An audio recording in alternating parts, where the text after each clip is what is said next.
I'm 74. My friends disappeared after retirement. People ask me what the coldest thing in the world is. It isn't winter, it's silence. It's a house that used to be loud turning quiet, one missed visit at a time. It's making 2 cups of coffee and pouring only one. That's a different kind of cold. And it's this phone when it hasn't lit up in weeks, not an emergency, just neglect. If you know this feeling, you're not alone. I know exactly what it does inside. I have kids, grown now, busy lives, jobs, stress. I understand that part. The chasing ends today. The living starts today. If they want to join you, fine. But you don't stand in the doorway waiting anymore. Not you. Get up, man. But I remember the years nobody applauds. Early mornings, late nights. We'll figure it out, money. Lunches packed, bills paid, rides given, tears swallowed, love shown the only way I knew. Go live.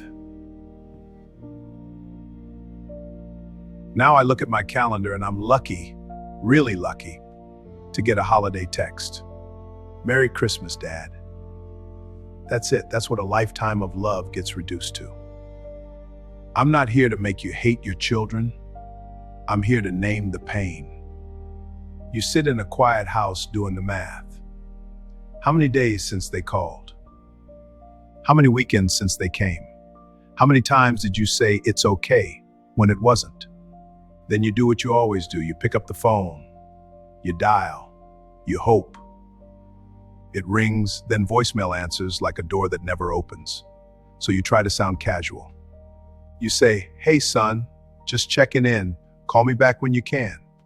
And you wait. You wait, you wait, and nothing.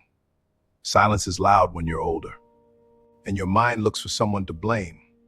Because you're a parent, it blames you first. You whisper, "What did I do wrong? Was I too hard? Was I too busy?" You whisper, "What did I do wrong? Was I too hard? Was I too busy?" Put the phone down. Don't leave another voicemail begging for a crumb of attention. Because they left you. Not always with hate, sometimes with soon and excuses. But they left. And if you keep chasing, you'll lose the only thing you control, your dignity. I'm not saying hate them. I'm saying stop chasing what won't turn around. And now we have to talk about why you keep calling. You're scared. I know you are. You fear if you stop, they'll disappear for real. Poof, gone, like you never mattered. Listen closely. If you have to remind your child you exist, they already forgot you. Yeah, hard to swallow. But begging for love isn't love, it's pity. And I'm a grown man. I've survived storms I didn't deserve. I won't accept pity.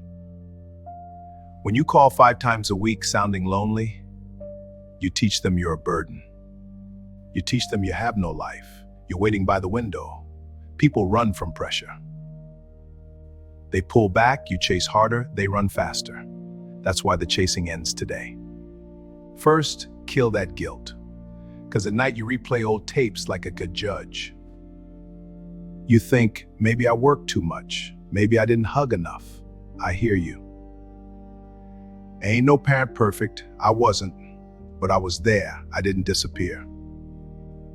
I kept lights on. I put food on the table. I loved them the best I knew. If they punish you today for something from 30 years ago, that's on them. You can apologize once. You can listen once. But don't pay forever with your dignity. Forgive yourself, man. You did your job. The contract is done. You deserve peace. Second, build your life again. Build it so strong their absence doesn't collapse it. My granddaddy said, if you chase a butterfly, it flies away. Build a garden instead.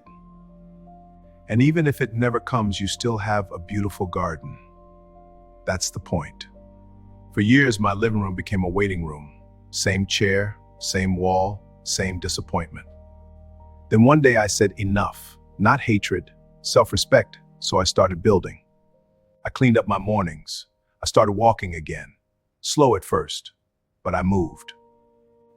I found places where people knew my name and didn't treat me like a problem. I gave myself something to look forward to that didn't depend on their mood. And something changed. I became lighter. I became alive again. Not performing, living.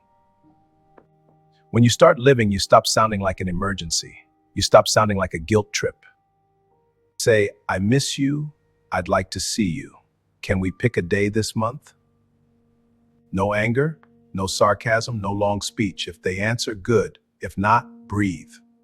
Then build routines that don't depend on them. Treat connection like medicine, not a luxury. Get around people who get it. A group, a class, a community.